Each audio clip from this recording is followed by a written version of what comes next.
Before 1860, the military capability of any nation was entirely capped by biology. Moving an army required human stamina and equine muscle. It was a problem of thermodynamic efficiency.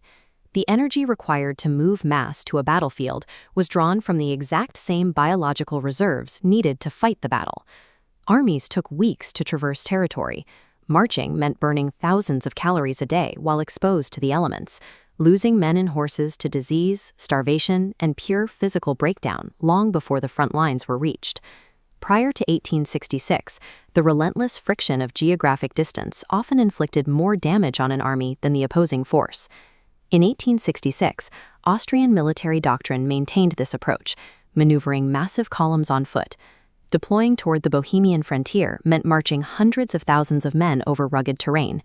Every mile walked drained their collective caloric reserves and increased the rate of stragglers. This attrition was a mechanical certainty of foot travel. It was the predictable result of an energy-intensive logistical system. On paper, they possessed immense numerical strength and historical prestige. On the ground, as they neared the front lines, they were physically exhausted. The Austrian army was severely degraded by biological attrition before a single shot was ever fired. In Berlin, Helmuth von Moltke built a new, highly clinical military system. He approached command not as a battlefield hero, but as an engineer. Moltke treated soldiers as industrial cargo. His premise was simple: eliminate the thermodynamic bottleneck entirely. For strategic planning, he practically abandoned traditional geographic maps. Instead, he relied almost exclusively on printed German railway timetables. This algorithm decoupled spatial Bayesians from human physical exhaustion. A soldier could travel 300 miles and arrive with the exact same caloric reserve he had when he boarded. Under Moltke's command, warfare transitioned from a geographic struggle of endurance into a strict, synchronized cargo routing problem. The technological enabler of Moltke's algorithm was the heavy steam locomotive. It replaced human muscle with mechanical power. Because of this, Moltke abandoned the use of continuous, unified marching columns for his troops. This diagram illustrates how he utilized 5 separate railway lines simultaneously to transport 278,000 men directly to the frontier. The sheer speed and kinetic energy preservation of those 5 rail lines stand in stark contrast to the Austrian march. The locomotive allowed Prussia to bypass the friction of the march entirely, preserving their full kinetic potential for the moment of engagement. Moltke's railway logistics produced a direct strategic output: temporal supremacy.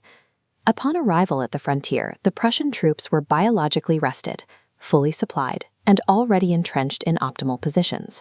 There were weeks of difference in their deployment speeds compared to the Austrian arrival. Arriving early allows an army to dictate the exact physical location and spatial terms of the impending engagement. This temporal supremacy ensured that by the time the armies met, the Prussians had already secured the geographic advantages and logistics needed to sustain a prolonged fight. The macro-logistics of the railway soon converged with the micro-lethality of the front lines at Königgrätz. The Austrian infantry relied completely on traditional muzzle-loading Lorenz rifles. Muzzle-loaders contain a fatal biomechanical flaw. They force soldiers to stand upright to ram powder down the barrel, exposing their entire body to enemy fire. The Prussian infantry carried a counter-technology, the Dreyse needle gun, a mass-produced bolt-action rifle. The breech-loading design allows soldiers to fire and cycle the bolt while lying in the mud. The physical posture mandated by these 2 weapons created a massive disparity in target profile area. Geometry and physics turned entirely against the Austrians. This cross-section shows the Dreyse needle gun's chamber.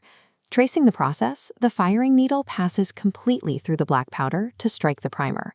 This internal ignition optimizes pressure and enables an all-in-one paper cartridge. This enclosed mechanical cycle removes the external, multi-step delays that plague traditional musketry. This internal mechanism allowed the individual Prussian infantryman to function as a high-velocity fire multiplier. The final clash at Königgrätz was the brutal, violent convergence of the Austrian legacy system and the Prussian industrial machine. This data visualization maps the battlefield firing disparity. On the right, the Prussian infantry achieves 5 rounds per minute with a minimal target profile. Compare that to the Austrian rate on the left, just 1 round per minute. The difference is exponential. The Austrian collapse under this calculated volume of fire was the predictable result of these technical imbalances. Königgrätz demonstrated a shift where industrial velocity and mechanical throughput overrode traditional advantages of human mass.